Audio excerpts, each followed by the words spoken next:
শুধু ওনারা একই অবস্থা বিমানের টিকিট পাওয়া যাচ্ছিল না, অনেক ভাগ্যক্রমে গতকাল রাতে উনি শুধু আসার টিকিটটা পেয়েছেন, যাওয়ার কোনো টিকিট পান নাই।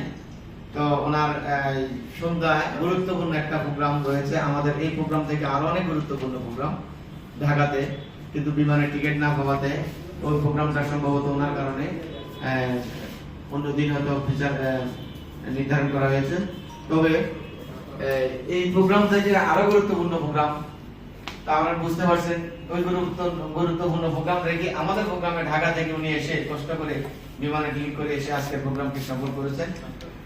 আমি আজকের আমাদের জানাচ্ছি কষ্ট করে আমাদেরকে সময় দেওয়ার জন্য। আজকে আমাদের আরেকজন মেহমান ইতিমধ্যে উনি চট্টগ্রাম থেকে এখন থেকে প্রায় 1.5-2 ঘন্টা আগে রওনা দিয়েছেন, প্রতিমধ্যে আছেন উনি। আশা করি প্রোগ্রামের শেষ পর্যায়ে না হলেও অন্তত আমাদের সাথে লাঞ্চ মত বিনিময় করব। উনি সেক্টরের কল্যাণ সোসাইটির নির্বাচিত সাধারণ সম্পাদক মিন্টু ভাই, যিনি কয়েকদিন আগে পূজার মিন্টু ভাই আমাদের মাঝে আশা করি যথাসময় সময় পৌঁছবেন। আর সর্বশেষ আমাদের মাঝে ইউনিয়নের চেয়ারম্যান, যিনি সকল সাংবাদিকের একজন শুভাকাঙ্ক্ষী হিসাবে পরিচিত সকলের কাছে। উনি সবসময় সাংবাদিকদের যে কোনো কাজে যে কোনো সহযোগিতা উনি এগিয়ে আসেন।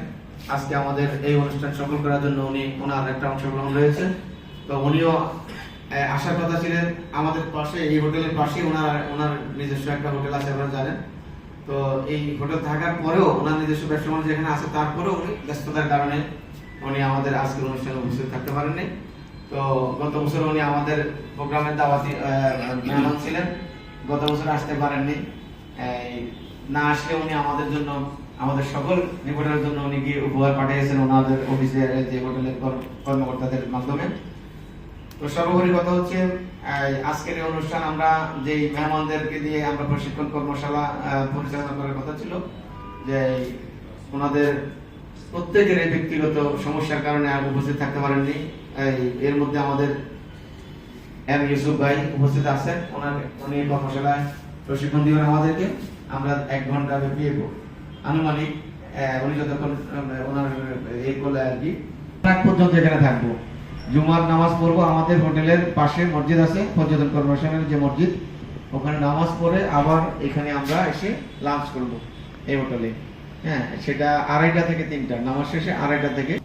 যাই হোক, তো এখন আমি আজকের এই পরিস্থিতি তুলে দিলাম। এখন থেকে আমাদের পরবর্তী প্রোগ্রাম পরিচালনা করবেন যে আমাদের সাংগঠনিক নিয়ম অনুযায়ী 14 রান প্রেস ক্লাবের নির্বাচিত সাধারণ সম্পাদক ভাই মোহাম্মদ বেলাল হোসেন।